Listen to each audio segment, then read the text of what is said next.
No, i jo dic no, diguem no. Nosaltres no som d'eixe món, no, diguem no. Nosaltres no som d'eixe món.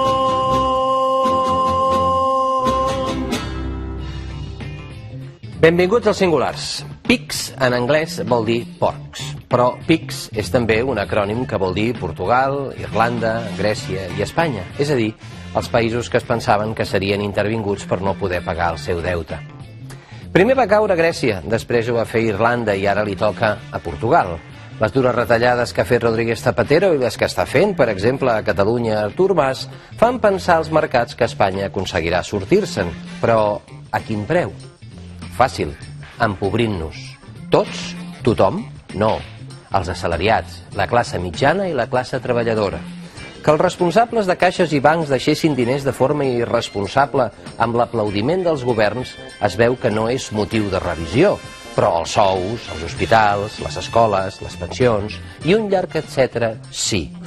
Com vostès saben, aquest programa va ser dels primers, fa molts mesos, a convidar economistes que poguessin i volguessin dir què passava i quines serien les conseqüències, mentre d'altres feien campanyes com «Esto lo arreglamos entre todos.com». El convidat d'avui no combrega amb rodes de molí i no té pèls a la llengua. El seu discurs és clar i contundent. És Arcadi Oliveres, president de Justícia i Pau, doctor en Ciències Econòmiques i professor de la Universitat Autònoma de Barcelona. 50.000 famílies han perdut les seves cases per no poder-ne pagar la hipoteca a Catalunya. Hi ha desnonaments gairebé diaris. Marisa Amugu és una infermera amb incapacitat laboral. Té 2 fills al seu càrrec, un amb paràlisi cerebral i l'altre autista. No hi fa res, serà desnonada el 5 de maig. Tothom sapiguem que hi ha crisis, que la gent no té treball. No és que nos hem tornat tot bojos i no volem pagar. Això s'ha de tenir en compte, i jo ho dic més que res per les forces polítiques, que no estan fent res per arreglar res. Aquest serà el contingut del programa d'avui. Dit això, com sempre, comencem. Benvingut, doctor Arcadi Oliveres. Gràcies per ser aquí.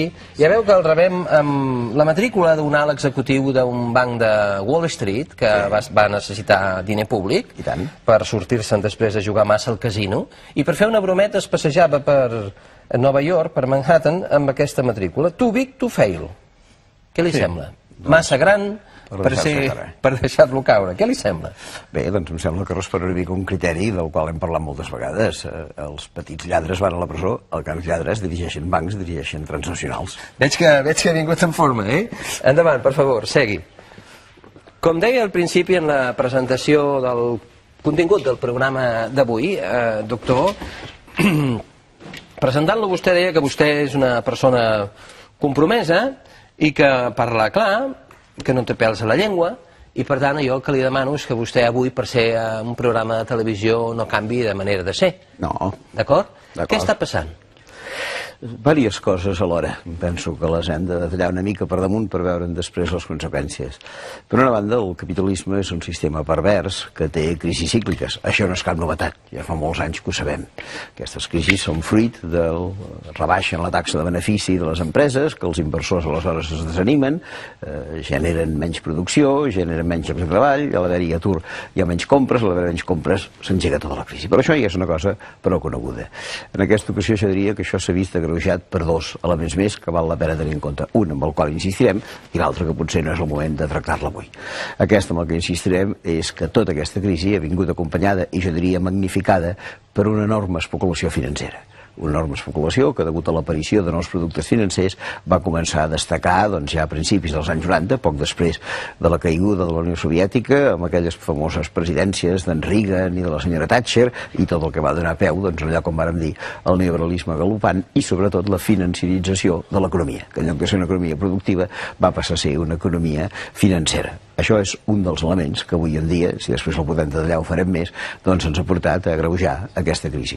I per altra banda també hem de tenir en compte que aquesta no és, com les crisis anteriors, una crisi en la qual doncs, nosaltres pensem que tot es pot arreglar, sinó que estem davant d'una limitació enorme de recursos. El capitalisme no pot seguir malbaratant el planeta com ha fet fins ara i per tant la sortida d'aquesta crisi, almenys en els països del nord, no en podrà ser mai el creixement, n'ha de ser més aviat allò que ara s'ha posat de moda dir-ne i en tota la roda del món, de creixement. Això és una mica la panoràmica general. Si vol, li puc explicar la part aquella financera, que em penso que és la que ha agreujat més aquestes circumstàncies. I jo diria que en aquest sentit el que hi ha hagut és, d'entrada, una enorme especulació.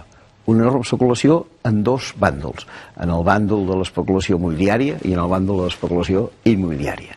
Aquí a Catalunya probablement hem conegut, i així se'n parla el reportatge, aquest bàndol de l'especulació immobiliària. La gent ha pervertit la idea de diner. El diner en general ha de servir per comprar coses útils a la gent.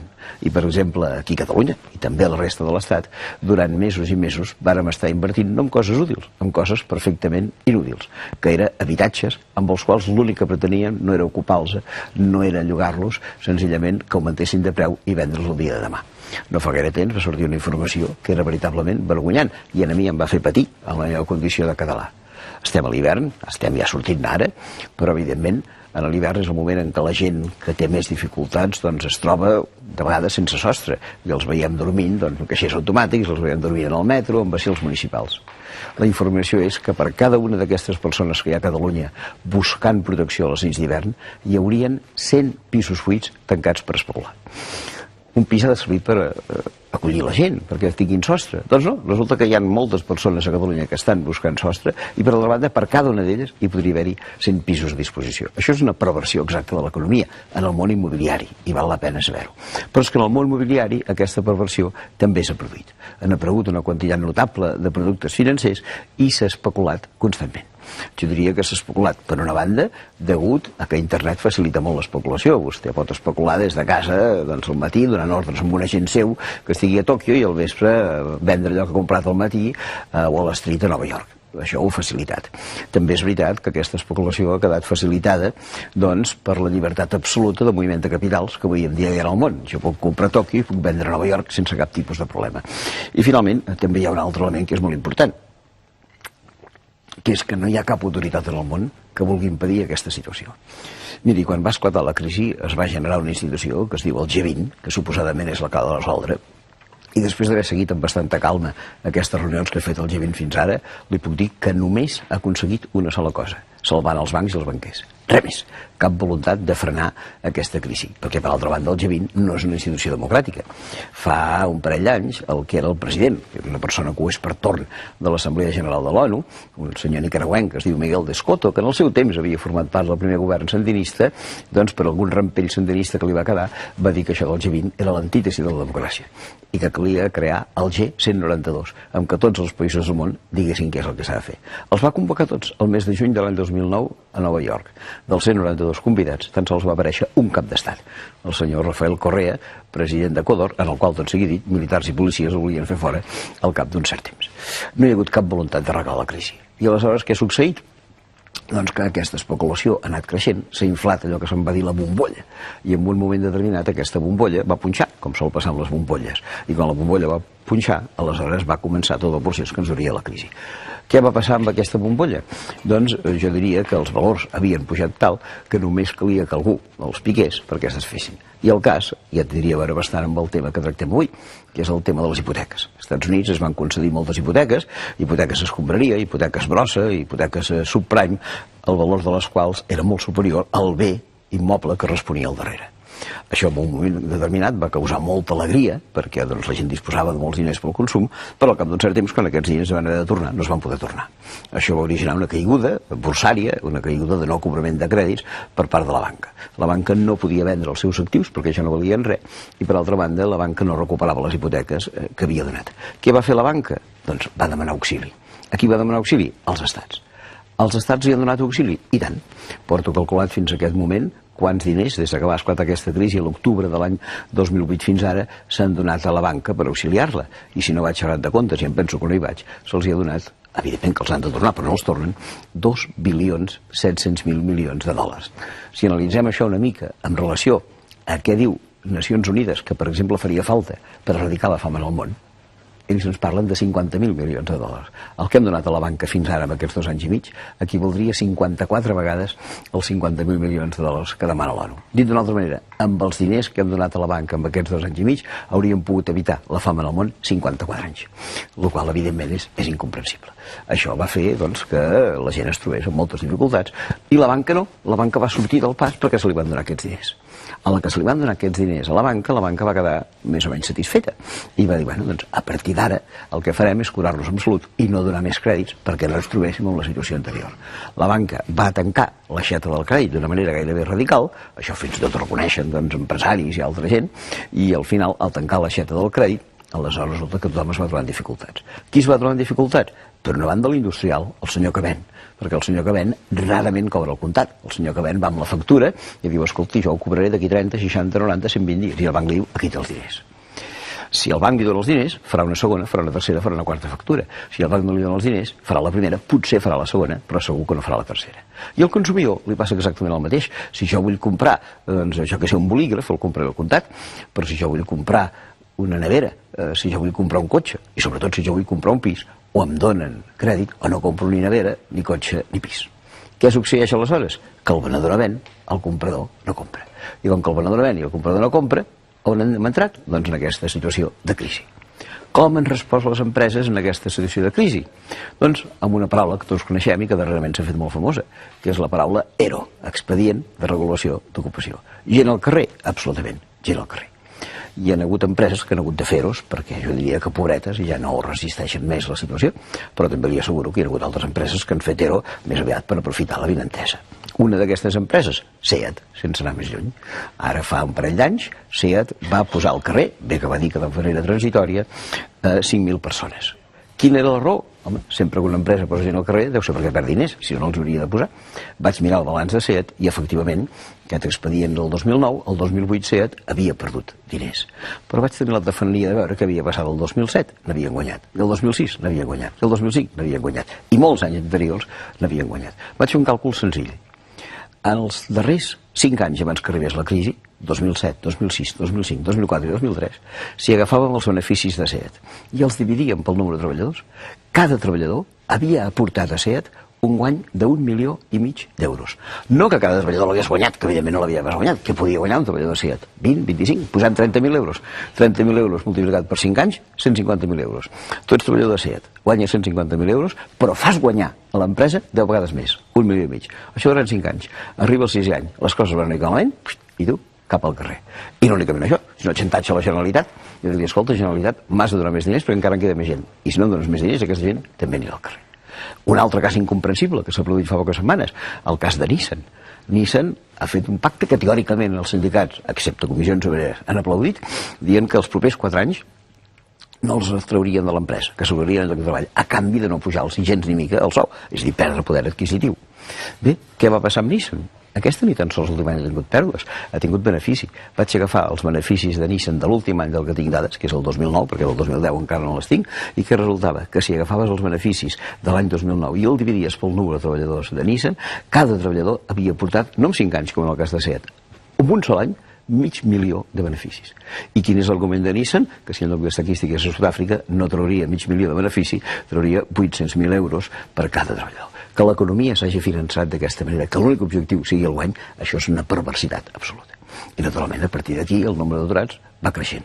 I quina és la conseqüència? Per una banda manca de salaris, per altra banda també manca d'ingressos a l'Estat, això en podríem parlar després, que és tot el tema del frau fiscal, i aleshores no hi ha ajuts públics, no hi ha pensions com cal, no hi ha generació de feina, i la gent es troba en unes circumstàncies molt i molt difícils. Parlant de perversió, i vostè ja ho ha mig dit, que el reportatge d'avui nosaltres ho hem anunciat, parla de desnonaments. I és que de desnonaments ja se sap que n'hi ha i n'hi ha molts, però el que veuran avui, i el que veurà avui, doctor Arcadi Oliveres, en el reportatge que hem fet segur que ho recordaran durant molt de temps.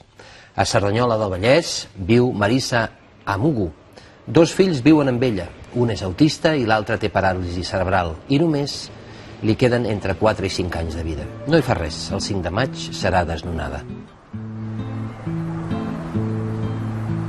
Palabras para cantar palabras para reír, palabras para llorar. El Cristiano. Ja ho veuràs, ara vindrà. És el meu noi. És molt gran. Té una sonrisa molt bonica, saps?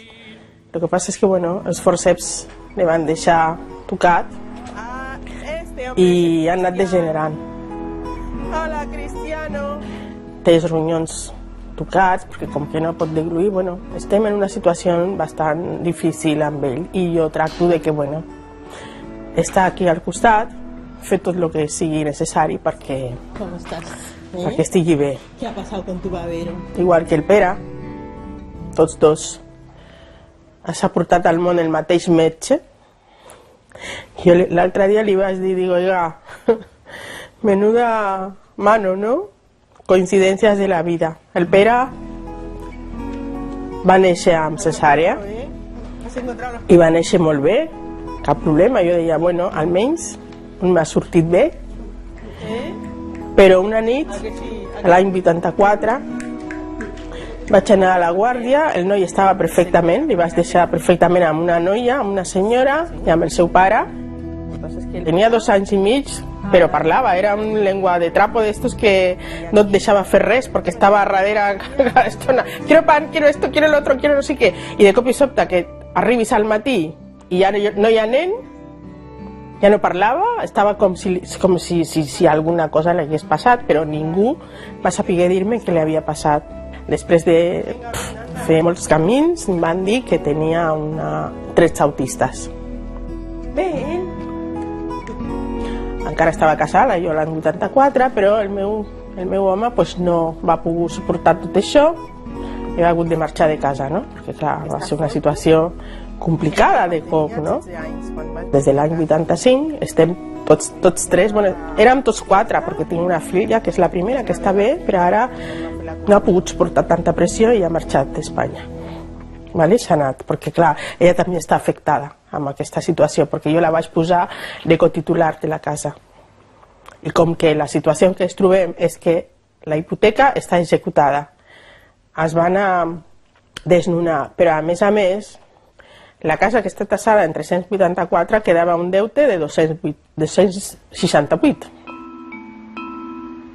Jo entenc que per corresponsabilitat en tota aquesta crisi el banc se l'ha de quedar perquè jo vaig signar i no puc pagar. Hasta ahí entenc, perquè soy una persona, he sigut responsable tota la meva vida. Ara, el que ve a darrere em sembla una usura i un robo a mano armada. I ara, pues, el dia 5 de maig, hi ha un ordre de desnonament. He parlat amb tothom, he escrit inclús cartes al director de préstecs, al president del Banc Santander Central Hispano, el senyor Emilio Botín, perquè jo pensava, bueno, i sempre dient el mateix, oiga, jo ja sé que he signat una hipoteca i tinc la responsabilitat de fer front a aquest pagament, però és que ara mateix no puc per les circumstàncies que han corregut, doncs què anem a fer? Doncs vostès es queden en la casa i jo em quedo de lloguer perquè més que res per la situació que tinc.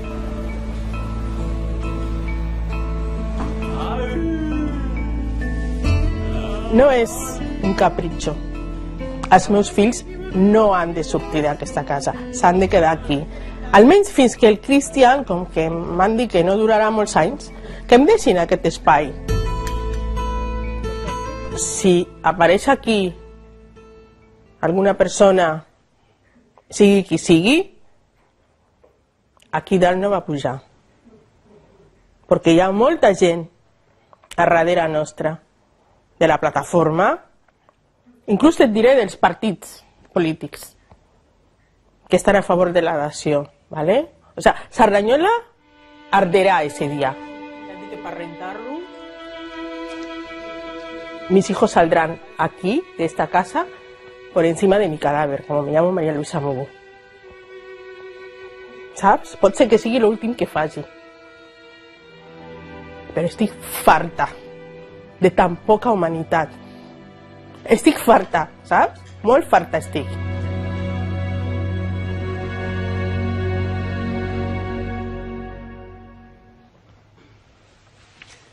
Doctor Arcadi Oliveres, farta.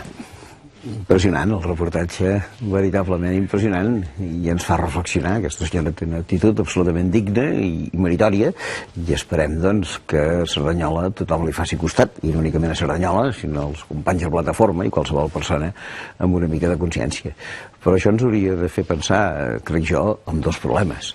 Un, com ha funcionat tot el tema de les hipoteques, que es van donar amb molta alegria, potser no amb tanta alegria com als Estats Units, però amb molta alegria, el qual després va originar dificultats als bancs i sobretot a les caixes que els havien concedit, però després també el mal mètode que es fa servir per recuperar aquests diners, perquè resulta que aquí, quan dones signatura a una hipoteca, penses que amb això respons del crèdit, i no és veritat, amb això respons d'una part del crèdit, perquè resulta que si la finca ja no val tant com valia abans, o senzillament si va a subhasta i baixa el seu preu perquè ningú la compra, només et detreuen de la deuta aquella quantitat que ha estat valorada en aquell moment la finca que tu tenies, i quedes d'autor de tot el més. Això s'hauria de modificar, ja ho ha dit també la senyora, s'ha d'entendre aquest procés de la dació, segons el qual en el moment en què tu entregues la finca el deute queda absolutament clausurat, però és que no és únicament aquesta la qüestió. La qüestió és saber de quina manera aquesta senyora pot seguir amb aquests dos nois dins de la seva finca. La setmana que ve, dilluns que ve, nosaltres farem un cara a cara singular sobre la dació. Dació sí, dació no. I serà un cara a cara. Però jo el que li vull preguntar ara, doctor, és... A veure, avui hi ha, si no m'equivoco, 8 caixes que han de presentar el seu pla de solvència, em sembla que en diuen, al Banc d'Espanya, per saber si són nacionalitzades, si són intervingudes, si surten a borsa, si es converteixen en bancs, etc. 8. Jo li pregunto a vostè, que és doctor en economia, quan passen aquestes coses, s'hauria de revisar partida per partida del balanç d'aquestes entitats financeres per saber, primer, quines han estat les operacions que els han portat en la situació en què es troben. Segon, saber quins han estat els responsables. Tercer, saber quines persones s'han beneficiat de les decisions suposadament incorrectes d'aquestes caixes. S'hauria de fer això, ja que tenen diner públic? Miri, el primer que s'hauria de fer, entenc jo, és passar-les a propietat de l'Estat. Immediatament. Se'ls ha hagut d'ajudar, els diners que hi van a parar han de ser a càrrec de l'erari públic i, per tant, en aquell moment això ha de ser una empresa pública. I això que li dic, encara que a algú li pot semblar molt extrem, ho ha fet fins i tot una persona, que més aviat és bastant de dretes, que es diu George Bush, que va donar diners a 2 banques nord-americanes i se les va quedar en propietat del govern federal. El senyor Gordon Brown a la Gran Bretanya ha fet exactament el mateix, amb 10 o 12 bancs i entitats financeres. I per què no s'ha fet aquí? Això em pregunto. Fins ara hem donat una quantitat enorme de diners, per exemple, a la Caja de Castilla-La Manxa. Que jo sàpiga, a la Caja de Castilla-La Manxa, fins ara el govern li ha donat 3.400 milions d'euros. Però si convé, ha dit que podria afegir-ne fins a 9.000 milions. Encara no els hi ha donat i tampoc es pot dir. Però vostè sap que són 9.000 milions. Són el 90% de l'estalvi del Pla Zapatero que ens va dur a la vaga del mes de setembre de l'any passat. El pla aquell que comprèn rebaixa dels sous dels funcionaris, rebaixa dels sous a moltes empreses públiques, rebaixa de les pensions, o millor dit, no pujada de les pensions, el cessar amb aquell xec que es donava quan una criatura naixia, disminuir l'ajut al desenvolupament, totes aquestes coses. I això, en total, que ha anat a l'esquena dels ciutadans, suposa un estalvi de 10.000 milions d'euros en aquest any 2011. I d'això, 9.000 milions ja són capaços, ja estan disposats a donar-los a la Caja de Castilla-La Manxa. Vostès em diran, home, són préstecs que potser es tornaran. Potser sí, però no estan gens garantits, perquè la Caixa havia perdut diners. Per què havia perdut diners aquesta Caixa? Doncs miri, segons explicava el suplement dominical del diari El País no fa gaire temps, una bona part dels seus directius es donaven crèdits a ells mateixos en lloc de donar-los a la gent, i tenien el costum de no tornar-los. I, per altra banda, la Caja de Castilla-La Manxa va quedar completament penjada en el moment en què va invertir enormement en la construcció d'un aeroport a Ciutat Real, en el qual aterra un avió al dia i és completament ruïnós. Però qui són els responsables d'aquesta Caixa? Doncs 2 persones, el president i el vicepresident. El president és un senyor que diu Antonio Hernández Molto, que és senador del PSOE. I el vicepresident qui és? Un senyor, el nom del qual no m'ha quedat gravat, però m'ha quedat perfectament gravat el nom de la seva senyora. Es diu Dolores de Cospedal, secretària general del Partit Popular. Jo penso que per aquesta raó... I què ha fet aleshores el govern? Doncs miri, ha cedit aquesta caixa a la Caja d'Astúries, que ja m'agradarà veure què en fa amb ella. I això ha passat moltes altres vegades, s'ha donat molts diners i no s'ha volgut reclamar res de res. I un cop aquestes caixes fossin nacionalitzades, aleshores, abans de saber que se'n farien, que jo penso que ja estaria bé que quedessin en mans de l'Estat, o en tot cas que se cedissin després en forma cooperativa, aleshores hi ha de començar el procés que vostè assenyalava de revisió d'una auditoria externa forta de què ha passat i, per altra banda, doncs, a partir d'aquí demanar responsabilitats. Però és que avui en dia això de vegades és de fer difícil. Avui en dia, després d'aquestes fusions i transformacions, la que apareix com a caixa número 1 de l'estat espanyol ja no és la Caixa, és la Caja Madrid i altres que s'hi han associat. Qui presideix la Caja Madrid? El senyor Rodrigo Rato. Qui era el senyor Rodrigo Rato? Ministre d'Economia, abans en el govern del Partit Popular i posteriorment director del Fons Monetari Internacional. Vostè creu que honestament un senyor que ha ocupat aquests càrrecs públics, un senyor que té una informació privilegiada gràcies al pagament dels estats, ara pot senzillament presidir una caixa que és de caràcter privat? Això és una manca d'escrúpols, és una manca d'ètica total. I ningú ha dit res d'això. L'únic que es van preguntar quan va ser nomenat el senyor Rodrigo Rato era si és amic de la senyora Esperanza Aguirre o si és amic del senyor Ruiz Gallardón. Res més que això. Jo penso que això és veritablement una mostra clara de la indecència de l'economia. Tinc l'impressió. Vostè, més d'una vegada, parlant de bancs i caixes, més d'una vegada vostè diu que en aquest país no es lluita contra el frau fiscal. Efectivament. No se lluita ni en aquest país ni en molts altres. Li començaré per un exemple de fora i seguirem en el d'aquí. Resulta que fa pocs mesos va ser processada a França la primera fortuna francesa, la senyora Liliane Bettencourt, que és el número 1 del rànquing dels rics de França i que és la propietària d'aquests productes de perfumeria L'Oréal. Per què va ser processada aquesta senyora? Doncs perquè per por d'haver de pagar masses impostos va dur la seva fortuna a Suïssa i evidentment això no li va agradar al govern francès. Però és que resulta que penso que era el diari Le Monde, que explicava que aquesta senyora, si ho hagués mirat bé, no hauria hagut de la seva fortuna a Suïssa, perquè explicava que en el Ministeri francès de Finances hi ha un departament que es diu Departament de Grans Fortunes, en el que assessoren les grans fortunes franceses quins són tots els productes desgravables fiscalment en els quals ells poden invertir per estalviar-se de impostos a dins de França. Això és el mateix govern? El mateix govern, el mateix Ministeri de Finances. I aquí, en certa manera, passa el mateix, perquè si vostè mira, hi ha aquestes SICAP, que són les societats d'inversió de capital variable, en la qual les grans fortunes del país, el senyor Botín, el senyor Mancio Ortega, hi tenen col·locats una part important dels seus estalvis i que només acaben pagant un 1% de rendes de capital, quan la majoria dels ciutadans paguen percentatges superiors al 20%. Dit d'una altra manera, els governs faciliten el frau fiscal. I, per altra banda, un cop l'han facilitat, el que no volen és evitar-lo, de cap manera. I li puc explicar el cas que es va produir precisament amb el senyor Botín ja fa alguns anys, que al final va decaure per defecte de forma, no perquè fos demostrat que el senyor no hagués fet frau, en el qual reclamaven al Banc de Santander 600 milions d'euros. 600 milions d'euros que el Banc de Santander havia estafat el fisc i ara veiem de quina manera està perseguint en aquesta senyora que hem vist en el reportatge. Per altra banda, sobre el Banc de Santander també, si em permet, li puc dir una cosa, que no fa gaires mesos va publicar el propi Senat nord-americà. Sembla que hi ha una gran fortuna situada a l'Àfrica que pertany al senyor Teodoro Obiang. Guinea Equatorial és una antiga colònia espanyola i en allà s'hi va trobar petroli. El petroli és explotat per una companyia que és la més gran del món, que és ExxonMobil, que té alguns accionistes prou coneguts, el senyor Rockefeller, la família Bush, etc. I d'aquest petroli, evidentment, Exxon en paga una comissió en el govern de Guinea Equatorial en funció dels barrils que va extraient. Però explicava aquest informe que d'aquests diners que entreguen els d'ExxonMobil en el govern de Guinea Equatorial, tan sols una quantitat molt petita, per no dir gairebé gens, queda en mans dels ciutadans. Si això fos en mans dels ciutadans de Guinea Equatorial serien, avui per avui, els més rics d'Àfrica. I podríem tenir una renda per càpita de $35.000 l'any. Si pensem que la renda per càpita espanyola és de 27 o 28, serien més rics que nosaltres. Però la gent de Guinea Equatorial no els veu, aquests $35.000. Quants en veu? 500 a l'any, segons estadístiques de Nacions Unides. Qui se'ls hi queda, els altres $34.500? Una camarilla de 82 persones, encapçalada pel senyor Teodoro Obiang, president il·legítim del país, per descomptat, des de fa molts anys, un dictador sanguinari de totes, també els seus ministres, la seva camarilla d'amics, els seus familiars i especialment el seu fill, un tal Teodorín, fill del senyor Teodoro, que l'altre dia vaig llegir al diari que s'està construint el iot de plaer més important del món. I què fan aquests senyors amb aquests diners que roben constantment en el poble de Guinea Equatorial? No els guarden a casa, ningú guarda els diners a casa, això és més aviat perillós. Creen societats fantasmes, societats d'aquestes a través de testaferros, i aquests diners, segons aquest informe, els guarden majoritàriament a Madrid, en el Banco Santander. Ja veu vostè una mica quina és la història. I això podríem seguir posant altres casos d'altres empreses, d'altres situacions. Ja fa un cert temps, L'ONU va treure un informe sobre l'explotació que feien en el Congo, no ara, sinó el temps que governava aquell senyor que es deia Mobutu, que havia fet un pacte perquè tots els minerals del Congo, que és avui en dia, per una banda, un país molt ric de recursos i per altra banda molt pobre de la seva gent, doncs podia haver donat, a través d'aquests minerals, molta riquesa a la seva població. No.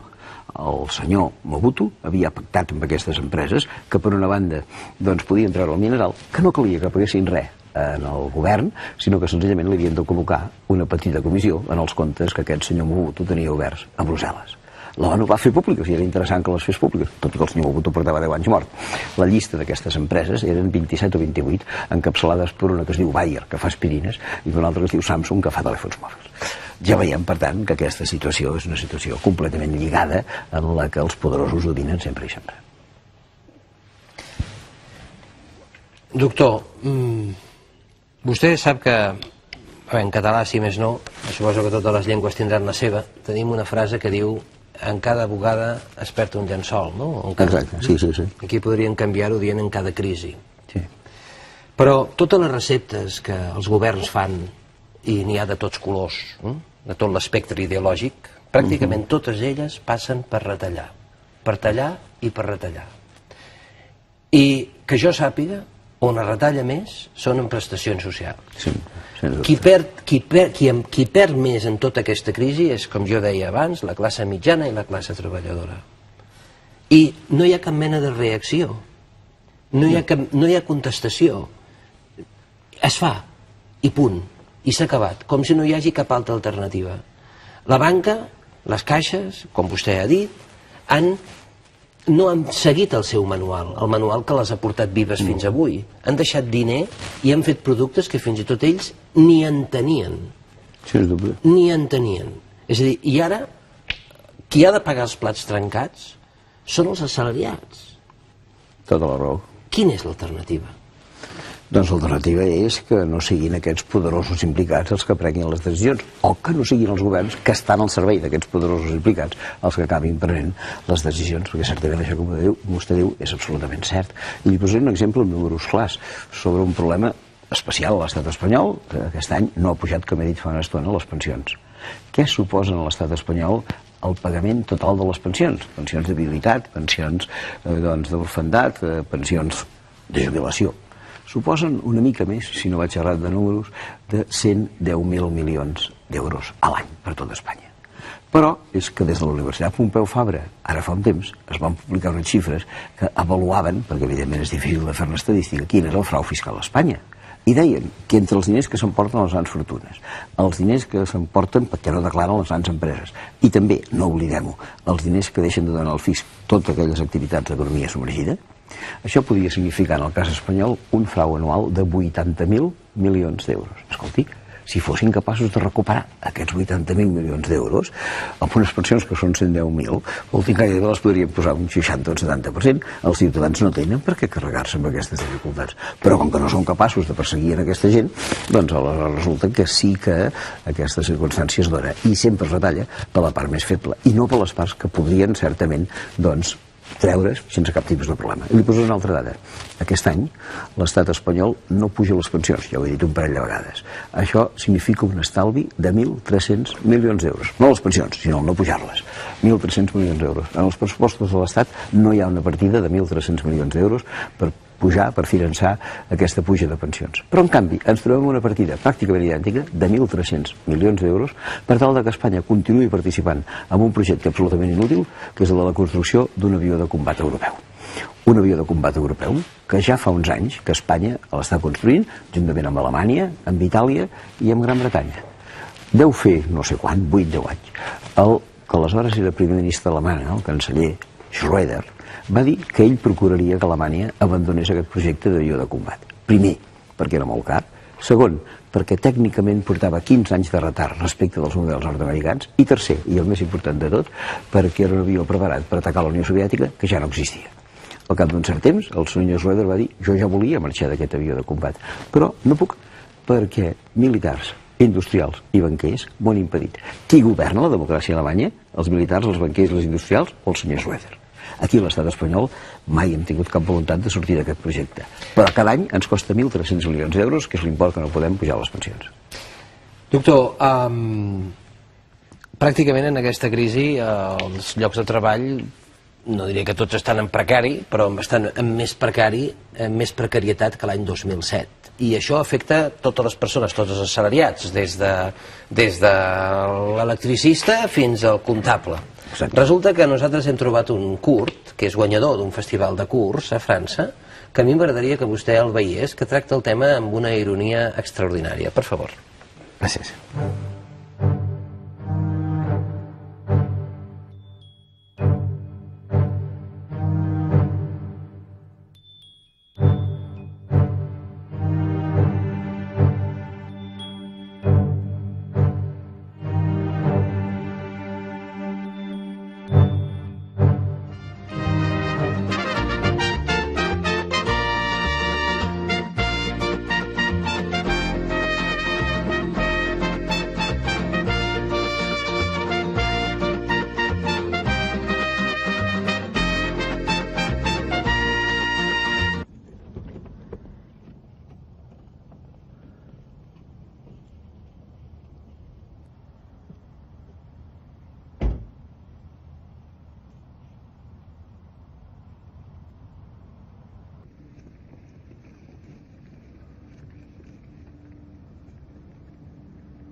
I need 2 certified public accountants.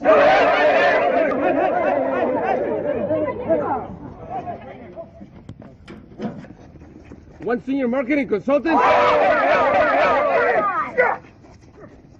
One chief financial officer. 2 system programmers. Oh, baby! But you must speak Java. Oh, I do. Come.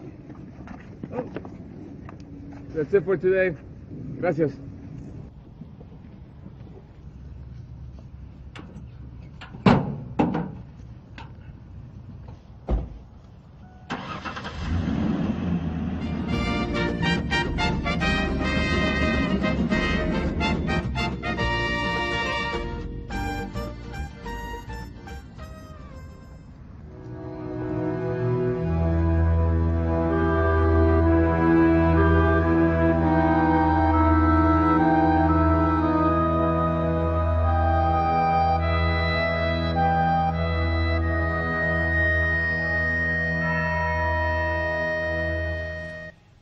I jo el que li exposo ara, que li demanaria, és que vostè ens pogués oferir uns quants punts alternatius a tot el que s'està fent, però que es poguessin fer, diguem-ne, no? Que no es quedessin massa en l'utopia, no és que vostè digui coses que siguin utòpiques, però que es poguessin fer, que fossin realitzables, perquè al cap i a la fi tot el que prové dels governs pràcticament són les mateixes mesures. Sembla que totes siguin dictades per la senyora Merkel i que tothom les segueixi fil per randa, i sembla que no hi hagi una alternativa, no?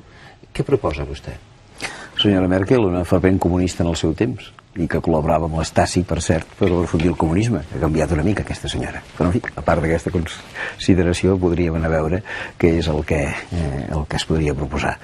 Alguna cosa ja s'ha dit, i s'ha dit moltes vegades. Per exemple, i per mi és fonamental, frenar l'especulació financera.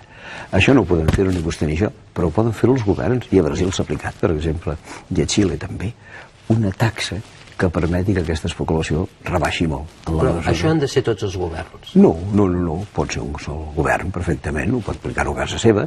Vostè dirà, home... Vostè s'ho aplica aquí, i resulta que els poderosos se'n van d'aquí, se'n van a un altre país on no s'aplicarà. Depèn, perquè això depèn del tipus d'interès que cobrin, dels beneficis que en treguin, no depèn només d'aquest 1%, o aquest 1 per 1.000 que se'ls pugui aplicar.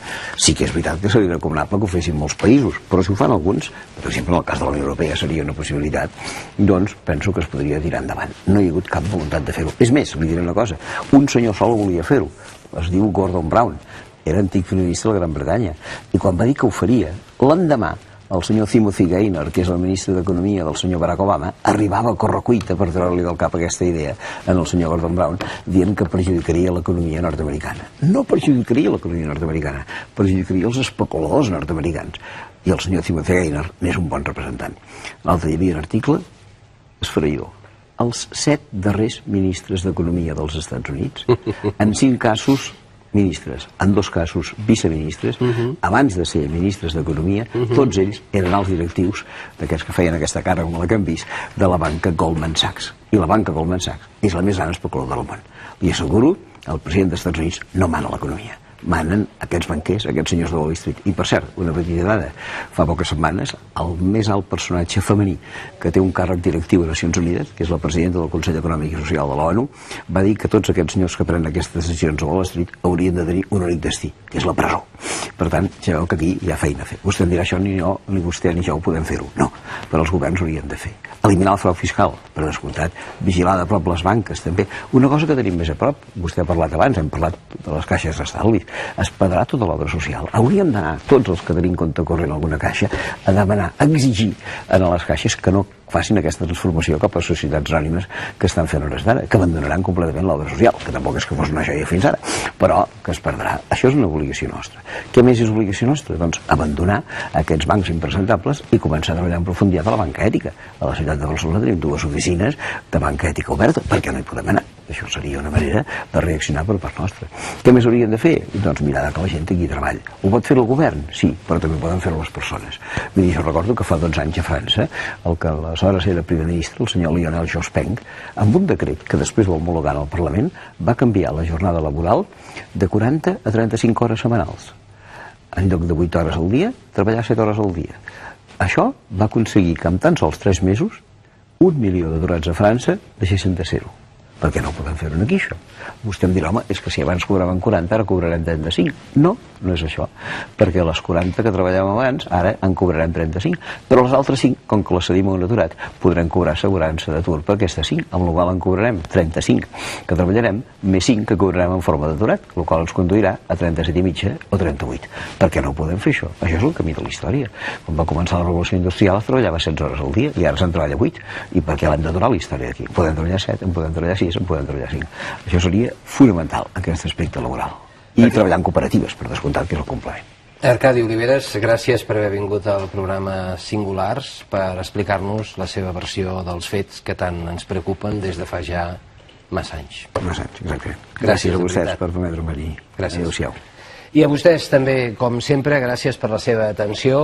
Els anuncio, ja ho hem dit abans, que dilluns que ve tindrem un cara a cara sobre la dació hipotecària, és a dir, que quan les persones no poden pagar la seva hipoteca donin el pis al banc i aquí s'acaba el contracte amb el banc, en lloc del que passa ara, que aquella persona queda en deute amb el banc gairebé per sempre més. Gràcies, una altra vegada. Dilluns que ve, més.